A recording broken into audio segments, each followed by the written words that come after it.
একটা ছোট seven up, একটা বড় সেভেন আপ, একটা ছোট সেভেন। ওই মন আইসো যা কথা নিতে ব্যস্তাম না বেটা। বেটা একটা বড় সেভেন আপ, একটা ছোট সেভেন আপ দে বেটা।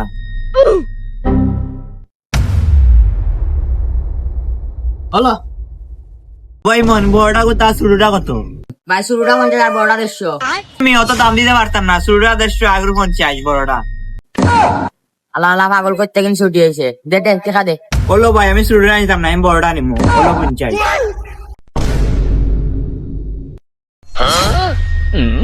সাইসা মেরে গচ্চা মারতাম, হ্যাঁ আমার গচ্চা মারি গেছি কি 50 টাকা দিয়া গেছে। মাজন নামা পুরে এলে কিতা কইলে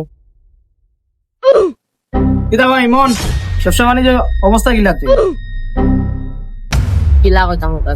আপনি নামাজে যাওয়ার আগ পর্যন্ত তো উস্তাদ ভালো আসলো ব্যবসা, বাদে আপনি নামাজে যাওয়ার বাদে তো একটা লস খাইলেছি ব্যবসা। সমস্যা কি হইছে? উস্তাদ এলাকার বড় ভাই একজন আসলো, তাই না কইলাম যে শুরু ঠান্ডা আছে না নেবো 50 টাকা, আর বড় ঠান্ডা 150 টাকা। তাই না কইলা যে বড় ঠান্ডা নিবো 50 টাকা দিয়ে, আর শুরু ঠান্ডা নিবো 150 টাকা দিয়ে। বাদে আমি চাইছা দাও আমি বলছি দুটা নিবো।